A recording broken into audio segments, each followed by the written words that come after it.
Morning, everybody. And thank you, Karen, and to the Churchill Club, Intuit, Skadden, and my guests for agreeing to this conversation so early this morning. And thank you all for coming out to the Churchill Club. I think of the Churchill Club as the preeminent place to have tech conversation about policy. So I am particularly excited to be here and with you all, and with two good friends, to have just a small topic of discussion over the next hour or so. We're going to cover a lot of ground, and we're going to try to do it quite quickly because there's so much to talk about. Before I forget to say it, at the end of the program, or as we near the end of the program, we're going to ask you, if you want to put together questions, and there will be, I think, cards available. No cards. We're just going to have a microphone, and we're going to go ahead and pass the mic around for people who want to ask questions to our guests. So as you're hearing the conversation over the next 45 minutes to an hour, be thinking about questions that you might want to ask our guests. I'm sure I could spend much of our time talking about your bios. Both of you are august personages in the privacy space, and you have both been leading on these issues. I think of you both as provocateurs, in the sense that you have been doing things for so long and so well that you know what we can do better going forward. And that's why I think this conversation will be particularly interesting as we reach an inflection point in the legal structure of the European Union and the relationship of companies who are navigating that new structure as it comes into being. Rather than do introductions or bios, which are in your program, I thought it would be best if we just gave you both 2 to 3 minutes to talk about what you're thinking about first, what's on your mind, and then we'll dive right into questions. So, Giovanni, do you want to start us out? First of all, thank you so much for your brilliant idea to organize this event. I'm so grateful to Churchill Club, Barbara. You gave me such a great opportunity to be here. Edith Ramirez, in an interview she released 2 days ago on her mission to the Silicon Valley on security, she said, I'm here in peace. Let me say, I share this. That's a little bit more because I'm falling in love with this global hub of creativity. I really appreciate what you are doing here, and I'm mainly here to listen. I represent a small institution.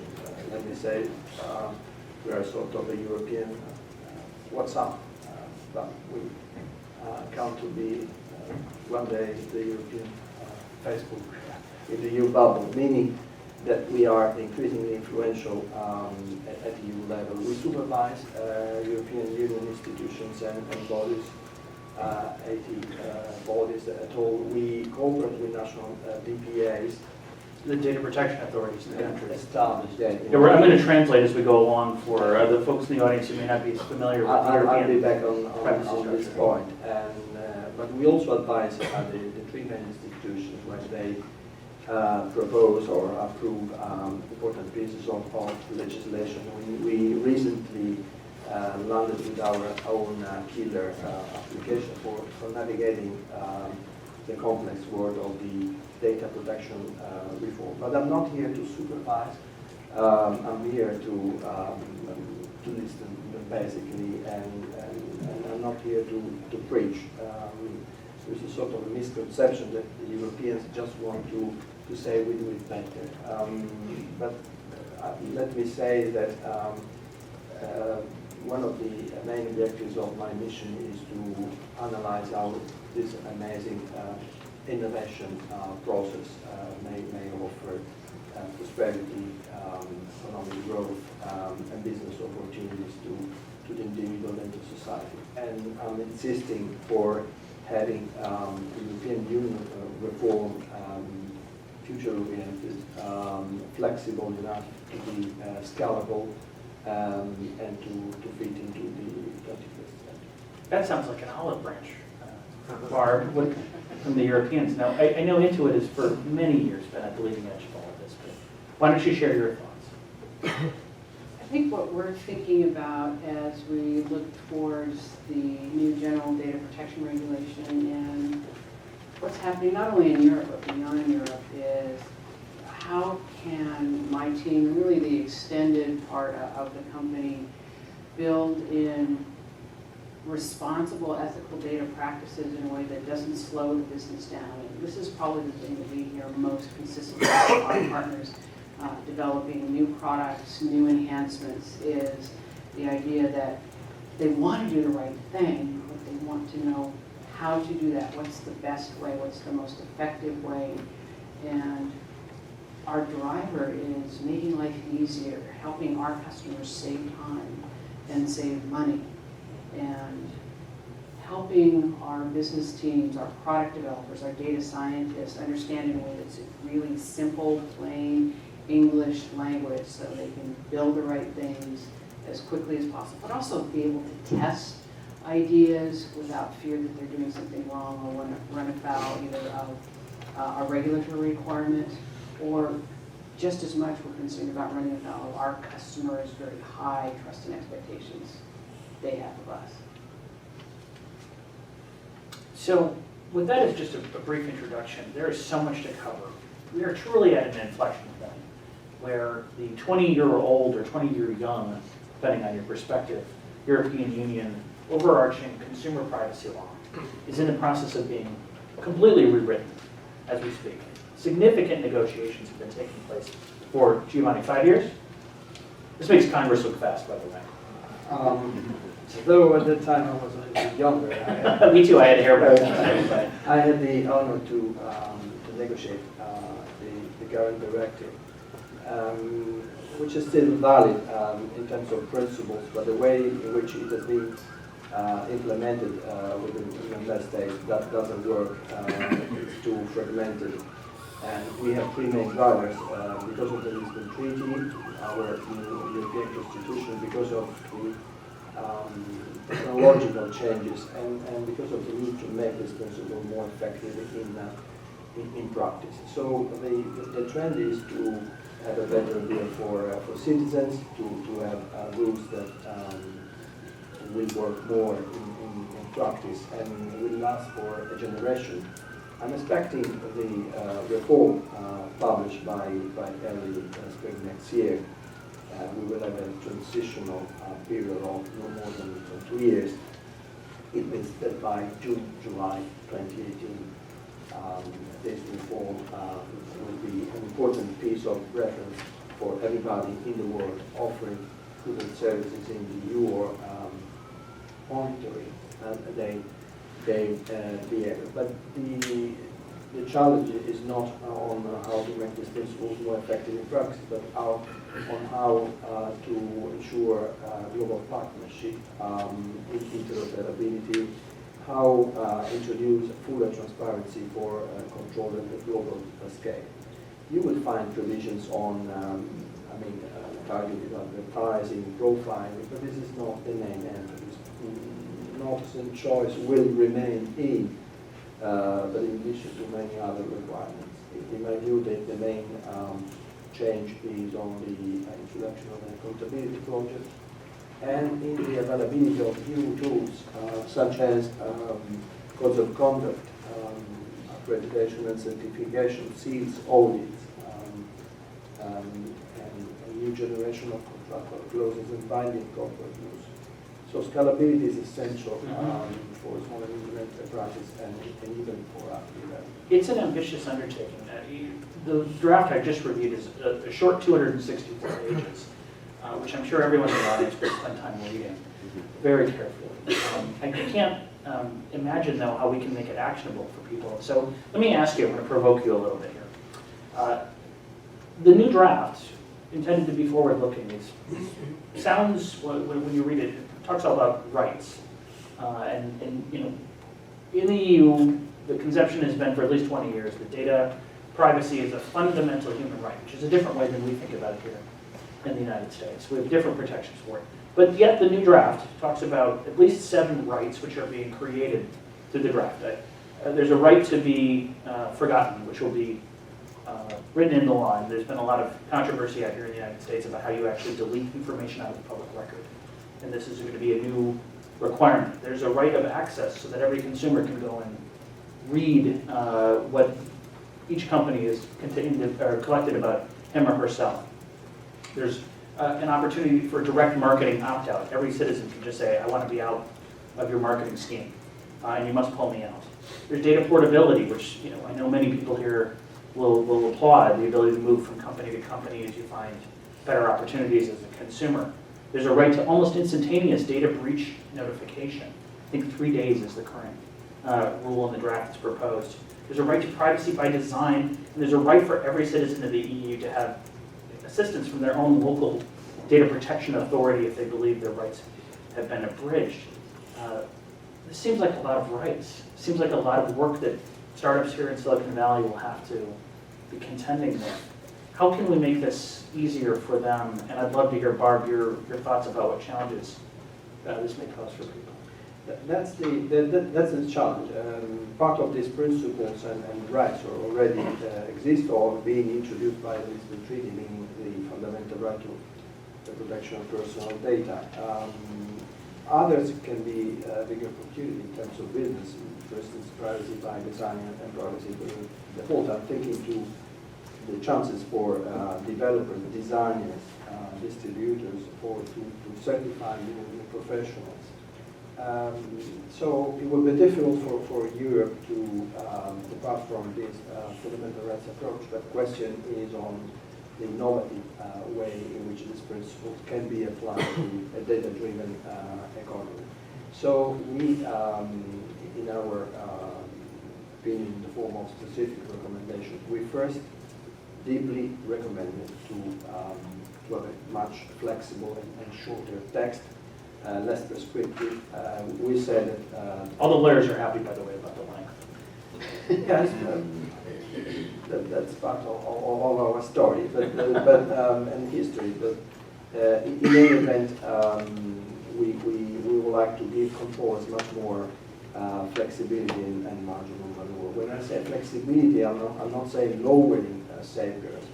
But one thing is required, one thing is to invest on safeguards, and there are various chances to work on scalable approaches and refrain from dictating the solution. I think data protection authorities should be much more selective, should give space to controllers to develop accountability, by not embedding their space in terms of identification of data retention periods. I think the same purpose limitation principle offer some space for flexibility. So innovative thinking means to think to the future, to consider notice and choice are valid principles, but not for everything. We're not interested to boring boxes to fit it in, and we much more focus on transparency and to allow individuals to be simply in control. It doesn't mean the right to react everywhere. It means that you know the context where your data are to be used. Barb, this sounds like an enormous set of new challenges. You've got a team that works to ensure fidelity for Intuit and your customers worldwide, to both the letter and the spirit of the law in the EU, the US, and everywhere. What sort of challenges are you foreseeing from the draft as it currently stands, and the change from the existing data directive to this new general data protection regulation? We've been tracking the different language and evolution of the proposed regulation for a couple of years, and a couple of thoughts. Giovanni, it's interesting that you say that there's not a lot of emphasis on notice and choice, because when we read the proposed GDPR, this is actually an area that when we look forward and we think about not just ourselves, but our customers who are small businesses, there seems to be actually still remains a very strong emphasis on consent, and particularly around what profiling is and what that means, and what does the customer expect? What would our business like to do to actually delight customers? And I think what we're concerned about, and what I actually can't yet give direction to our, whether it's our chief architect whether it's the product managers who manage products that our customers have been using for years, but are using them in a cloud-based way. I can't tell them what to put on their roadmap next year or the year after yet, because the regulation itself is still in flux. But what profiling means in the context of always on, data accessible, applications accessible anywhere, anytime in the world, the technology roadmaps that our teams are using are already laid out for 3 years. So anything that I ask them to do now, so let's take data portability. So I mentioned profiling, but data portability is a great example. Customers use QuickBooks online anywhere in the world. We have a significant base in the US and the United Kingdom. If I don't want to use that product as a citizen, as a customer, data portability suggests that I should be able to take my entire data file about my customers, my inventory, my vendors, my employees, my cash inflow and outflow, my invoicing, and take that to another vendor. Do I ask my product teams to build that capability or to enhance the capability to move data to a competitive product? Or do I have them prioritize consent around innovative data uses? Where do I prioritize? So I think we're actually very concerned still about how consent and profiling, particularly for novel uses. And we also are very conscious of what this is going to mean to small business customers, not only in the US, but certainly actually in the EU, we actually like to see increased growth of small businesses and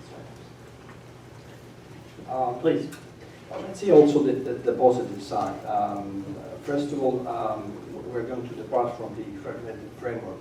We're going to give companies just one phone number instead of 28. At least 28.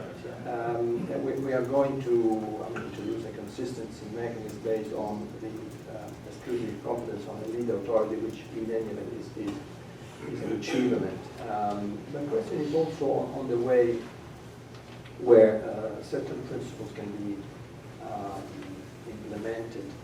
Documentation, for instance, we criticize a lot the excessive details on the kind of papers to be retained by controllers, and therefore I think this is something to be considered.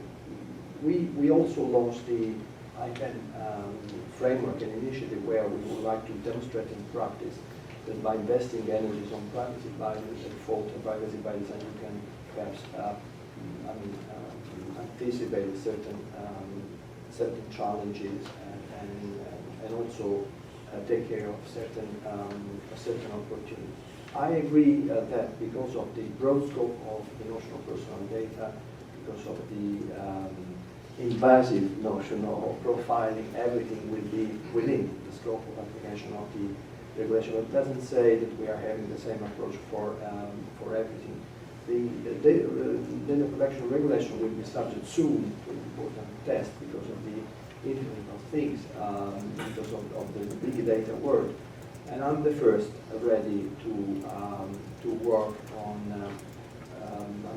a lighter approach in front of platforms to collect the data where processing is transparent, where even private entities are collecting information for important objectives in the public interest, research, for instance, statistics, or to offer services to individuals and consumers. My main emphasis is not on requirements or on safeguards, fundamental rights, but my reflection, this is why I'm here to understand how technologies will develop, is on how to see the individual in such a data-driven economy, in a world where we would like to be ubiquitous computing, to be connected, we have to provide information. So in the opinion we have published on Friday on the ethical dimension of data protection, we launched a reflection on the idea to have a personal data stores, vaults, that can translate into a different way, a questionable principle of portability we criticized in the EDPS opinion of 2012. As proposed initially, that right doesn't work, and this is why you will find it in the app a different viewpoint. On the right to be forgotten, I discourage to have new traditions. Yeah, I think that's going to be very frustrating for people in Silicon Valley who are used to, and in the American mindset, where we're used to having access to information, good, bad, ugly information, where we want to have access to it. And this notional concept of a right to be forgotten, the ability to write out of history, demand that companies eliminate information, is going to be an extraordinary challenge now that it's been really, I think we brought it into the draft. I think many people would prefer that be left on the cutting room floor, as we say here in California. It has been very animated debate, particularly right after the publication of the judgment, but the statistics released by the EPAs and Google are quite reassuring. So they got, a peak in terms of requests, but now the trend is decreasing a lot, and the number of cases where people complained before data protection authorities and data protection authorities disagree with such changes is very, very, very small. No more than 15 cases in 1 year, by considering all 28 member states. That's quite rich. Yeah, this is a clash of cultures issue between the United States and our mindset and the Europeans. Let me go back to the paper you were mentioning that you published on Friday, which I think is really groundbreaking and quite interesting. I'm fascinated as somebody who's been doing data privacy and thinking about the ethical notions, the mores around data collection, usage, sharing, storage for many decades now. And Barb, I'd love to hear your thought, because I know this is sort of the value set that you bring in part into it. This is a concept that you're going to introduce in addition to this new legal structure. We're going to have a conversation now led by you about ethics and whether companies have a responsibility other than to their fiduciary responsibility to their shareholders to increase value about the proper usage of data. And you're going to bring in people, at least from the way the paper is described, who aren't traditionally in the technology space or aren't used to handling data. They're from the research side, they're from academia, psychologists, et cetera, to have a fulsome discussion. I'd love to hear, Barb, first your reaction, having looked at the paper, and then Giovanni, I'd love to hear what your goals are for this and where you hope to lead the discussion on data in the future about ethics. So let me address your question in a couple of ways. At Intuit, we have what we call a data stewardship approach. And it starts with the idea that we know our customers have such a high degree of trust because of the sensitive data we hold about them. We also are very explicit that we say it is the customer's data, not ours. So yes, in the EU vernacular, we are a controller, but we really want the customer to be in charge of his or her own data, which means the uses of his or her own data. And that doesn't mean that they're making decisions and control points or choices every step of the way. Transparency is very critical. We think of data stewardship as our values or our ethics around privacy that really are concurrent with our company values like integrity without compromise and care and give back, and other company values that really drive how, as a company, we operate, how we run our business, and how we make decisions. We also commit, though, in data stewardship that there's value in using data, and that's really a commitment to our customers to find new and novel ways to use data that will provide value and benefit to them. And a lot of times we don't know what that's going to be. Our data science organization is really excited by the idea that, again, they can find new ways to help benefit their customers.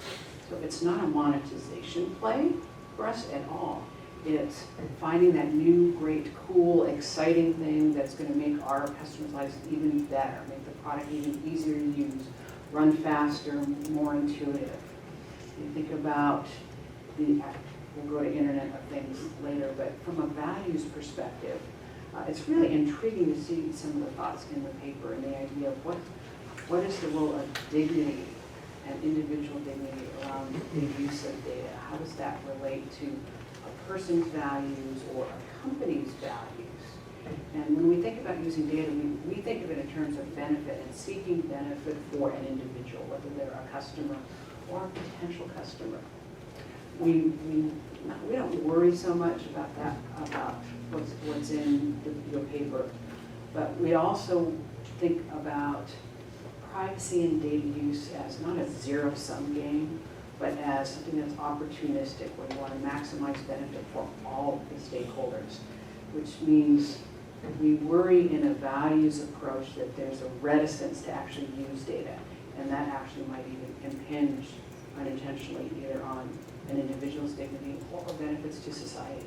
I heard you say, Giovanni, at the beginning that you didn't come here to preach, but rather to have a conversation. And I appreciate that you're reaching out to have a normative discussion, and in addition to the one about the change in the legal structure that's coming. What are your goals for this? What do you want Silicon Valley to hear from you about this? I know, having worked with dozens of startups over the years, and frankly big companies, small companies that became very large and successful companies, that quite apart from what's written about, people in Silicon Valley think all day, every day about data, what can go wrong with it, what should be done with it in the most appropriate fashion.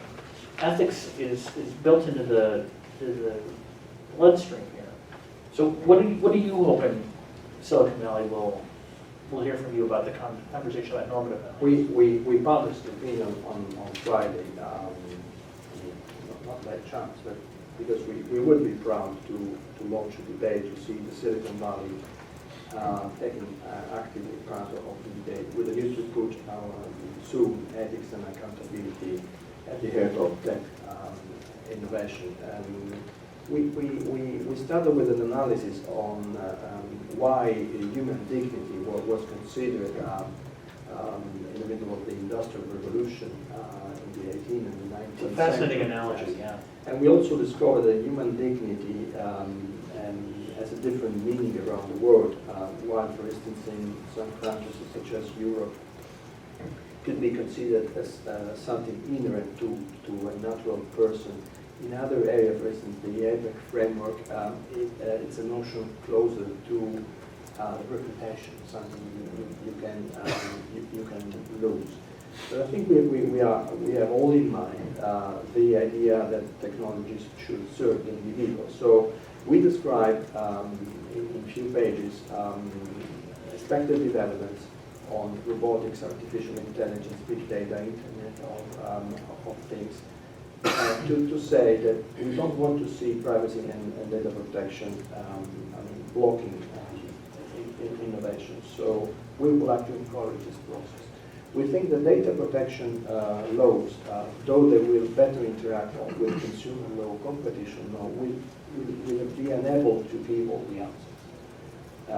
Because there is an ethical dimension around what will be increasingly technically feasible, but not entirely morally tenable. And I think we That's a really important phrase. the human being, not because he's a subscriber, a user, and a consumer, but we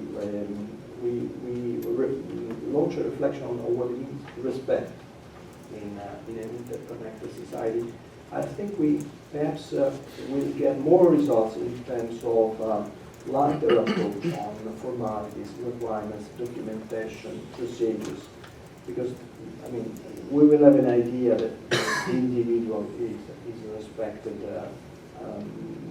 not because of the interference of the private sphere, but on a global approach. And I think this is the right place to have a discussion. This is why I really come to have some people from the US as full member of the ethics board. There will be U.S. participation request I it? would really love to.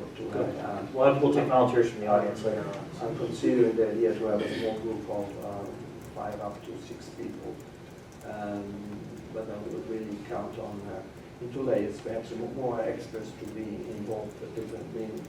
I would be so pleased to have everybody in. We're all in. But then we have to focus on a few volunteers. It's an extraordinary invitation. One of the parts of the draft that I want to focus back on the general data protection regime, which I think is terrifically challenging for startups and frankly large companies in the Valley that are using data or finding data, value in data that they'd already acquired about their users. They want to use it in new and interesting ways that they had not originally foreseen when the data was collected. This is an age-old problem. Suddenly, aha, you have a eureka moment. Your engineers come to you and say, we can do this amazing set of things, and our customers would, to use Barb's word, be delighted if we can provide that to them. And yet, the draft of the new General Data Protection Regulation again requires, and this is the fancy legal word, minimization, i.e. a requirement that companies get rid of data that they don't immediately need for the original purpose for which it was collected. It seems to be that's going to be, I think, a flashpoint for how are we going to continue to innovate, how are we going to find new value, how are Barb's teams going to be able to provide great new delight to their customers. I wonder, Barb, if you can talk about this briefly, whether you see this as a challenge or something that Intuit can design around. And Giovanni, I'd love to hear your thoughts as well about how do we deal with this innovation, minimization clash. One of the frequent concerns we hear from our product managers, or questions we hear from our product managers and engineers is, I'd like to use this data in an experiment to provide a new opportunity that we think would benefit our customers. But we didn't tell them about that before. It wasn't in a privacy notice. It wasn't a part of the product experience. Does that mean I have to go back and ask them for their permission to do that? And the discussion that we have is values-based on data stewardship. We think about being an accountable organization and what have we committed to from a policy perspective. And what we end up having is that very kind of nuanced discussion about what does the customer actually expect? What does it mean if we test it without permission? Will someone complain? Should we take a risk? So there's always risk-based decisions sometimes around using data. One of the things that we've developed when thinking about technology, I think actually technology enabling privacy, and not in the way we thought about in the last decade or even the decade before, privacy enhancing technologies, but I would say privacy assisting technologies, guiding technologies, is we developed what we call a data use guidance tool. And that's taken rules and guidelines from our privacy policy, from our values around data, European and particularly United Kingdom rules, and specialized rules in the US. And we created a simple interface based on a database tool that allows really anyone, whether I'm a marketer, a product engineer, data scientist, can I use data? Because a lot of times they can. It's actually within our terms. It's within customer expectations. And they can go through in three or four easy clicks and say, here's what I want to do. Here's the kind of data. Here's where it came from, the source. And it tells them what to do. Now, we invested probably 2.5 years, and we'll continue to invest in that. We're a small team, and we actually use that to scale. When I say small team, and a few of them I'm delighted are here in the room, there are 4 of us and me.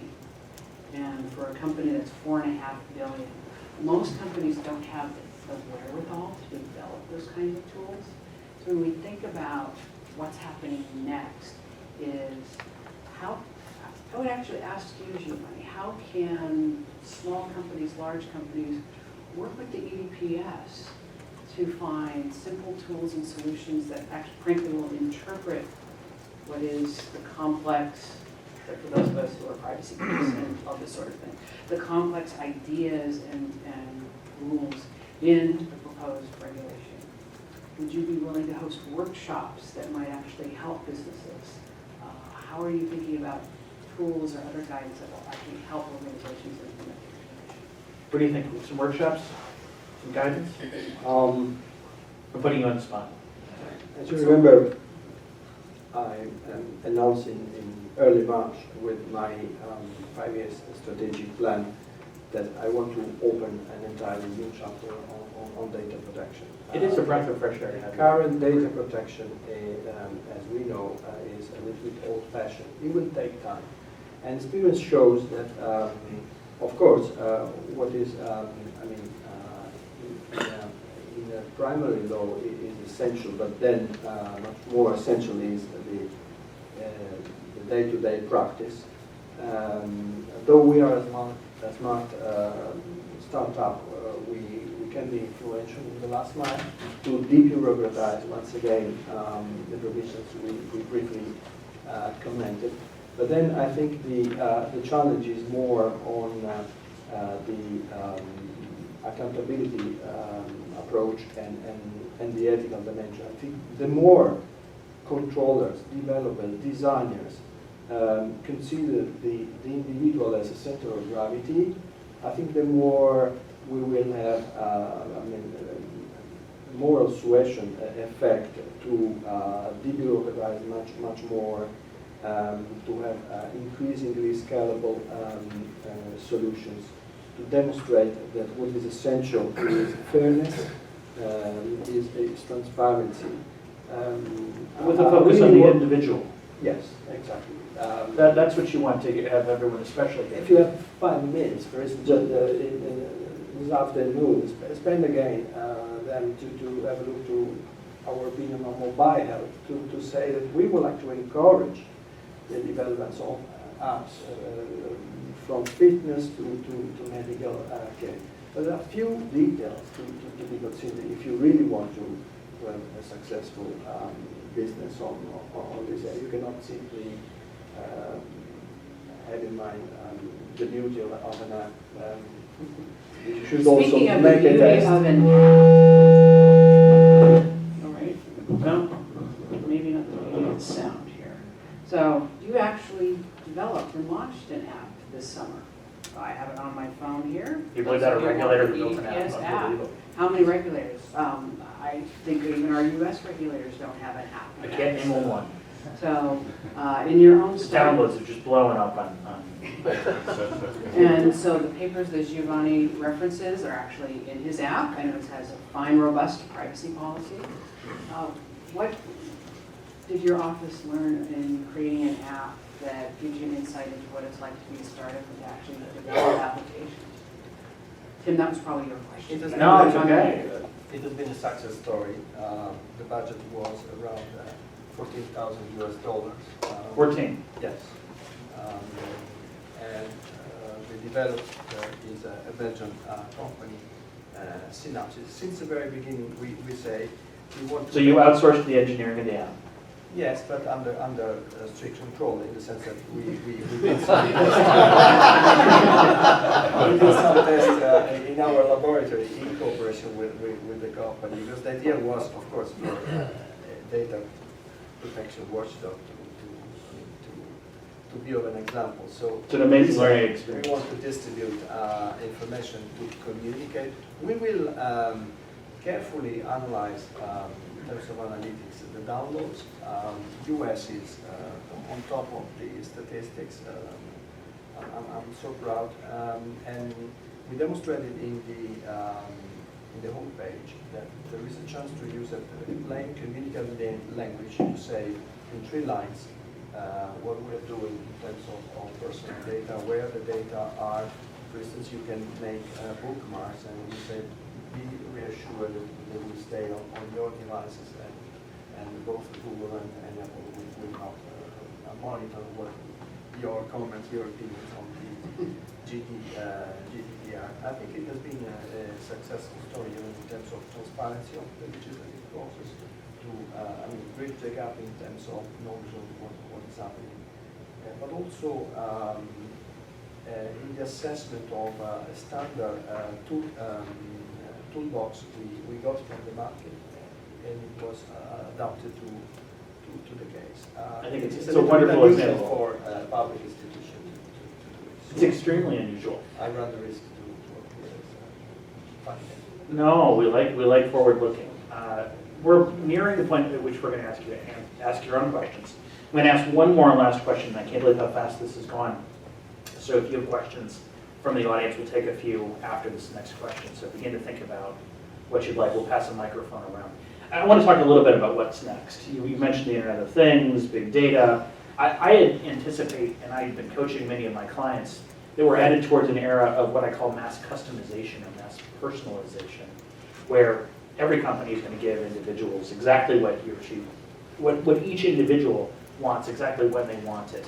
They're going to be able to change their control, their consent at a moment's notice to get exactly the kind of customized goods and services that they want.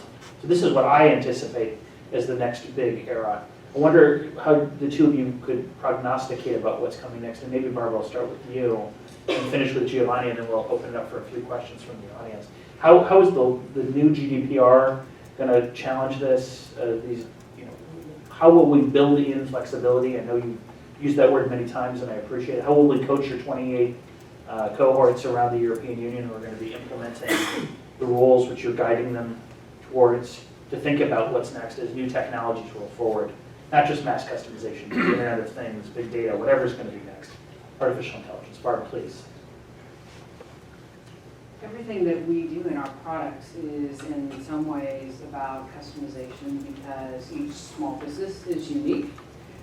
The amount of data, the type of data, the nature of the data, the nature of the business is different. So think of that as we think of that as the first level of customization, but what we really want to be able to do is you mentioned earlier that aha moment.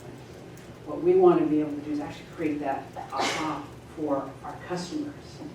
And so if I'm a small business, maybe I can get paid faster. If I get paid faster, I have more cash flow. I can pay my employees sooner.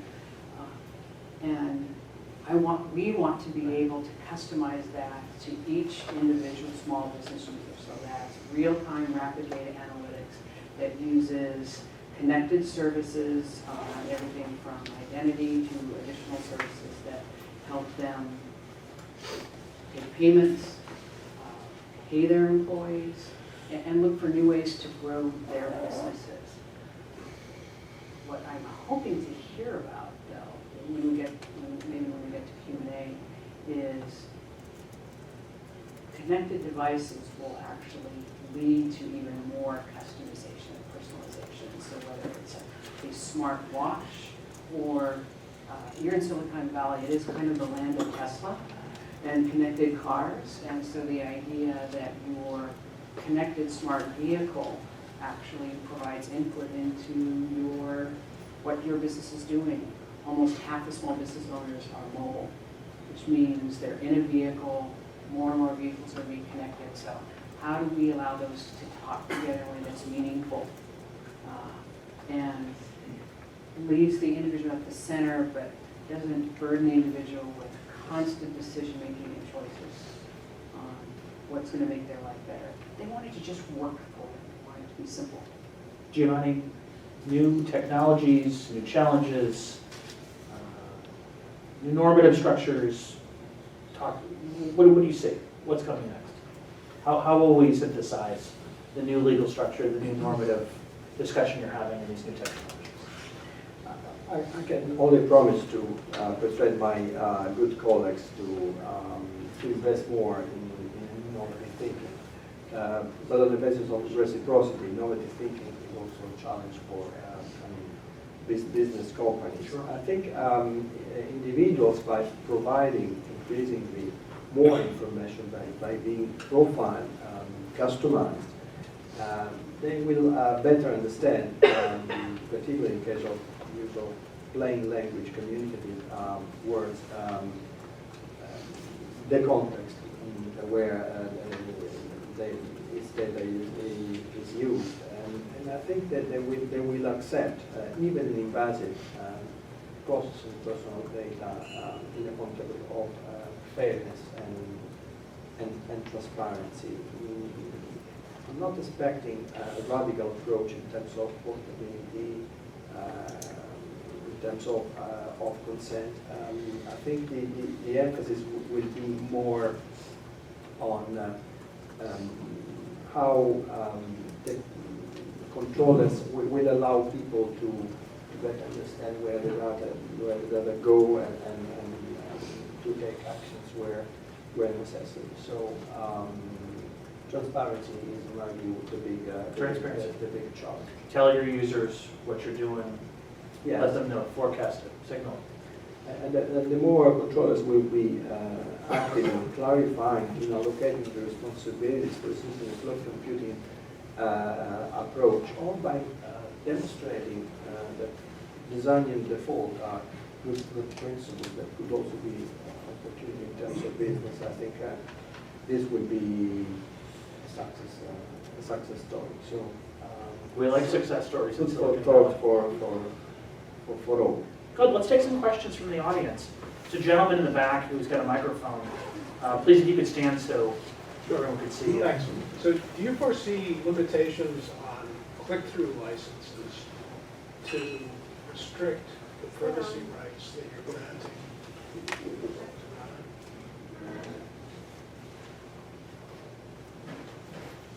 Do you foresee restrictions on the use of click-through licenses for people to give away their rights to privacy? So, for example, I recently bought a song from iTunes for $1.29, and I had to click through promising that I had read and agreed to a 9-page license restricting what they could do with the information. Will that continue to be valid?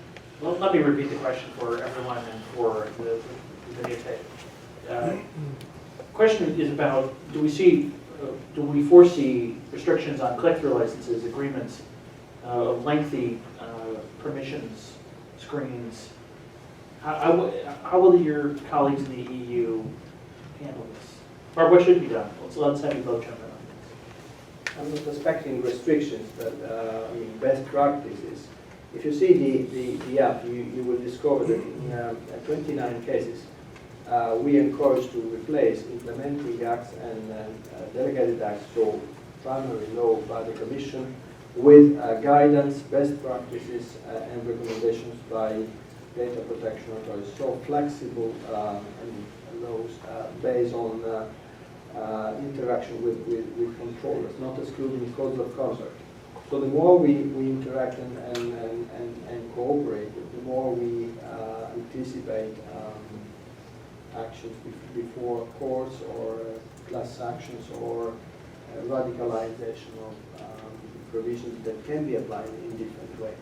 Barb, you and I worked very closely together on what we call short-form transparency screens under the convening of the Obama administration to allow mobile apps to have in less than a page or only 2 screens of any size device, just a screen, the ability to understand what data was being collected from each user and have the user understand that in literally 1 screen and who that might be shared with, what kinds of third parties. What do you foresee? What should happen? What's Intuit working on? So a couple things. I actually want to go to the question we just had around click-through, and I don't foresee that changing. I think, for good or for bad, that it's a necessary part of how products and services are delivered, but necessary but not sufficient. So Giovanni, to your point around transparency, we would never solely rely. We'd like to get away from the multi-page click-through notice. I have no idea how we would actually get around that, though, because it's still an important part of the legal compliance structure. But we would always emphasize transparency. Tim, you talked about the NTIA multi-stakeholder process for short-form privacy notices. Those are the kinds of things that we're thinking about. So I mentioned that data use guidance tool, so we have examples of those and others actually in the tool that show our engineers, here's a way to provide transparency. One of the things questions that we saw, so we tested those notices. We spent a year developing those, by the way, as well as the code was developed, is that often when consumers, customers, citizens see notices, they want to make a choice even when there's not a choice available, which may be a limitation of the operating system, whether it's iOS or Android, as an example. So as we look forward, we're going to continue to look for ways to provide really in the moment, as part of the customization process, but in the moment transparency. And there's a real tension with ease of use, not interfering with what the individual wants to do with the product, and actually providing the right information, transparent, in context. Yesterday we had many bilateral meetings, and we've been impressed, my good colleague Christian and I, by a colleague, I will not name and shame any company. But you're on a listening tour here. We have been invited to read a long notice and to sign, to take a picture. It took 20 minutes to enter in. And why are we doing that? Did you feel like your dignity was... No, I was so curious. And then the motivation was, this is because of the California law. Then I got an email with a full text of the notice. And this was just because of a badge. And my mind immediately came to my country of origin, Italy, where we have now a big problem concerning the so-called defensive medicine. Because of the risk to be subject to a civil action, doctors ask you to do every kind of medical care. They document everything. So they apply the Latin motto on the Roman Empire. Estote, parati means I would like to cover my back in all ways. And I see that that's the risk we run by, for instance, focusing on certain approaches by controllers. Perhaps lawyers are so, dynamic in encouraging prudence, but there is a threshold. We're going to bring all your colleagues here from Europe and have them all sign the similar agreements over and over again. Next question, please.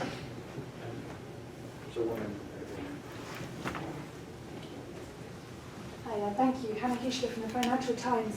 I wanted to know if there was any provisions in the draft proposals for data after acquisitions. I think this has been something that we've seen over here, has sometimes been controversial. For example, when WhatsApp was acquired by Facebook, there was a lot of anxiety about that data now changing hands, and I was wondering whether there was any way of forcing companies to treat the data exactly the same, or will they have to go through new permission processes or anything? According to the current draft, there are no big developments on this issue. The principle will remain more or less the same. It builds on purpose limitation and again transparency. So individuals are to be informed about the content, and there is an assessment about the so-called compatibility between the parts, unless in case of an acquisition, for instance, the context remains the same. So it's an issue relevant in terms of ownership, but it is irrelevant in terms of processing of personal data. Anyway, we launched last year with a so-called preliminary opinion and debate involving many U.S. players. FTC has been so active to The U.S. Federal Trade Commission. Exactly. To see how we can better cooperate, not only in terms of enforcement, to work on a sort of a holistic approach. We noted that consumer law, competition law, and data protection are working a little bit on silos. And Sometimes in conflict with each other. Sometimes in conflict. And this is relevant in terms of current enforcement actions. So we would like to be of help, although we are an independent institution, we do not interfere on pending investigation. But we see that competition authorities are discovering how data is really the new currency, the oil of the data-driven economy, what it means apparently to deal with apparently free of charge services, to which extent the current competition laws properly consider these mergers and acquisitions, and therefore to think in a future-oriented perspective at the global scale. The feedback is quite positive. We also posted on the website the abstract of the conclusions. So we got in a workshop, a successful event organizing in June last year. We want to continue working on this area. I met Commissioner Vestager a few weeks ago to offer support to their activities, though we are respectful of what they are doing. We will not take part specifically by formal viewpoint of their investigations. Our data is the new antitrust, harmonization of laws across sectors in the legal structure. That's a weighty topics for not even 9 a.m. in the morning. Any thoughts? We had several points right there. Actually, what I was reflecting on in the last few minutes, and we talked about harmonization, we look for harmonization around the globe. And we know the high bar that Europe traditionally has set around data protection and transporter data flow. One of the things that we think is really critical to enable not just companies successful in the US, but actually successful in working in the European environment, is the Safe Harbor Agreement and the final approval of that. We should tell people what the Safe Harbor Agreement is. So the Barbara, you can explain this very briefly for people. I was going to do that. Sorry, thank you. So, Safe Harbor is an agreement between the U.S. Department of Commerce and the European Commission, which companies self-certify as to a set of privacy principles that are consistent with European data protection requirements. As the GDPR has been proposed, Safe Harbor also being revised. We've been very public in our support, both for Safe Harbor and also the need and acknowledgement and support of the changes that are being proposed. It's one of the things that we think is actually critical for the U.S. and European economies together to move forward. It's a critical mechanism for companies to move data across borders. So Safe Harbor provides the legal mechanism or framework that allows U.S.-based companies to bring data into the U.S. from European Union countries. So that's something that's really important for us, and so we look at what are cross-border privacy rules, whether they're out of Asia-Pacific economic community, whether they're Europe, and how can we need to harmonize those internally, or will the regulators actually around the world, not just in Europe? Giovanni, actually, I wanted to ask you a question. I know there's a question in the audience, but you mentioned, and we appreciate on behalf of all of my privacy colleagues, flexibility and your efforts to be a thought leader and have a new flexible dialogue around what data privacy and ethical data use means in Europe. I wonder, are your colleagues, the DPAs at the country level, feeling in as flexible a mood? And It's California, we need yoga classes for the... how will you bring them along to that flexible mindset? And actually, how can companies represented here otherwise help you with that? I'm quite confident they will be on the same track. There is a lot of rotation.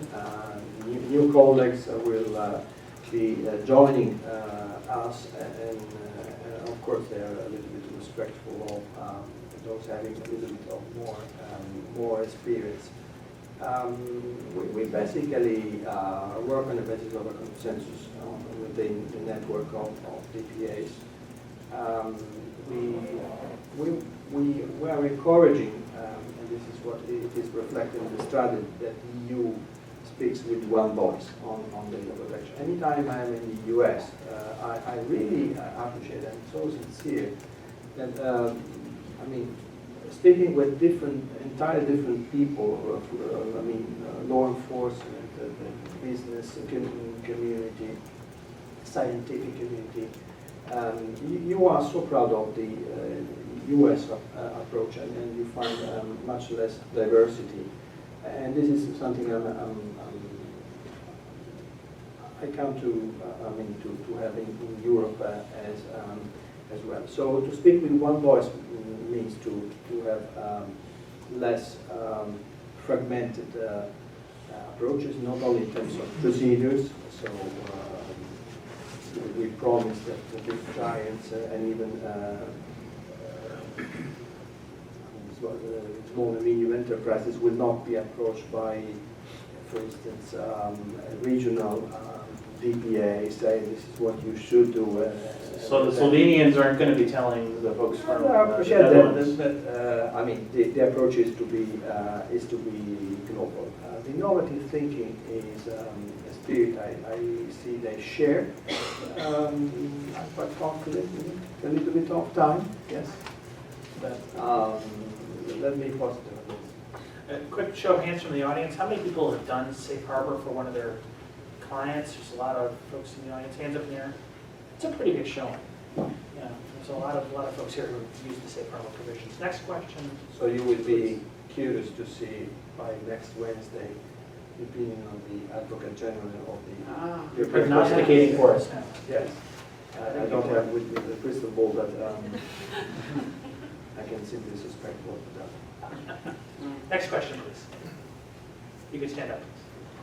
I know you were talking about speaking with one voice and a harmonised approach, and I know Not my voice. I know one of the key proposals in the draft regulations is this idea of a one-stop shop, and I know that has been increasingly watered down. So, kind of, it was a beacon of hope here that lots of US companies would only have to deal with one supervisory authority, but I don't know if you could update us to where you've got to in the discussions with that, because it seems to be increasingly watered down. So. Yeah, I think the one-stop shop, for those who didn't hear the question, is this concept that, again, companies would only have to deal with one of the 28 supervisors, that supervisor would take sort of the lead if there were to be questions, discussion, and also for the European citizens, that they would only be able to have to go to their local DPA. So it works in both directions, as I understand the directive. What can you tell us about the state of negotiations?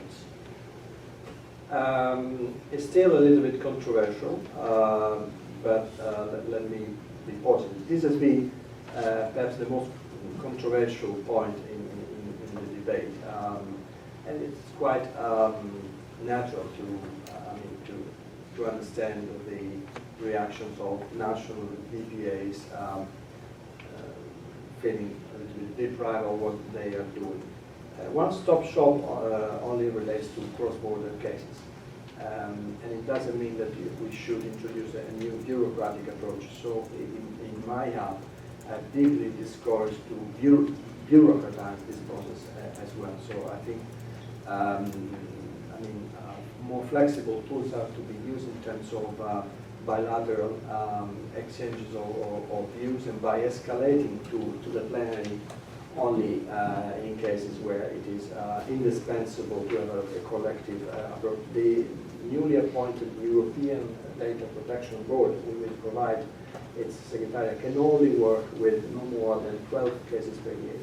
It means that potential discussions and divergences are to be solved earlier, video conference, via bilateral meetings, and so forth and so on. Anyway, now COMEX and the legislator accept the idea to have a binding decision by the board in case the case is still controversial, and to recognize the exclusive competence of the lead authority.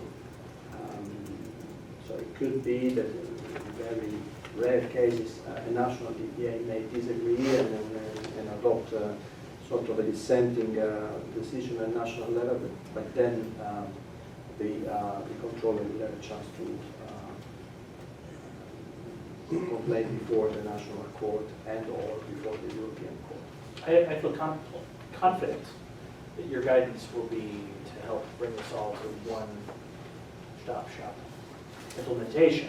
This is, in some ways, that's the point of your role, right? If you want to say that regardless of the location of the servers and the establishments, or various establishments, you will in any event apply the EU rules to everybody working in the EU, even remotely, then you should offer in exchange one phone number and that's it. I know that'll be exciting for everybody here at Silicon Valley who won't want to have to go to 28 different countries to get things ironed out.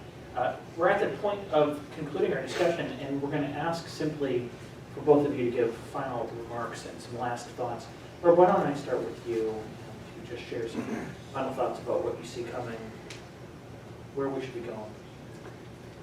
At this point, I'm, dare I say, excited that the GDPR will be concluded and will be final, because then I can help my company and my team move next. But when I think about what's coming and what I'm seeing now in Silicon Valley, I'm ambivalent when you mentioned connected devices and the Internet of Things. When connected devices, when smart fabrics, when smart biological materials interact with each other in a way where the individual is present but not necessarily at the center. And how will those technologies somehow enable transparency, God knows, choice. I can't even imagine what, we were moving already from small screen to no screen. And what is that? How will those technologies be successful and actually find the opportunity being put in to provide real benefit to individuals or society? So I'm excited that we'll finally know what the GDPR is going to be. Looking forward to that announcement next week on Safe Harbor. And cautiously hopeful but curious about how will technologies that even the GDPR hasn't considered be successful in a way that provides benefit to everyone. This must be a first. Someone in Silicon Valley said they were excited about regulation. Now, I take your I said point. I was excited that it was finally settled. The end of the debate. It is actually helpful. Yeah, for sure, and I think that's what we need. So Giovanni, take your last thoughts, and thank you both again. It's true, just a final comment, it's true Please. that the EU has been a little bit successful in the recent year in exporting its data protection principles to the rest of the world. But let me say that Europe is for the first time in minority, because more than 189 countries around the world have now data protection laws. We see that DPS visits from Japan, Singapore, Bermuda, Chile, and there is a lot of excitement around data protection. So global partnership is essential. Europe and US have a shared heritage of democracy and human rights. So I think on the basis of our convergent traditions, we have a chance to work better together. I hope you will join me in thanking both Giovanni and Barb and the Churchill Club and Skadden and Intuit for its sponsorship for this fabulous discussion. Thank you all so very much for being with us.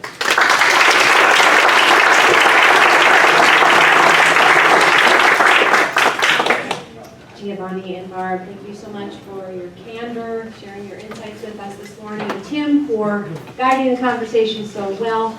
As a small token of our appreciation, we have for you your very own Churchill Club speaker t-shirt. Thank you, Karen. Thank you, Churchill. You've been a wonderful audience. Thank you again. A recording of this program will be available on our YouTube channel as quickly as possible. Please do exit through the front door, and we'll see you next time. Thank you.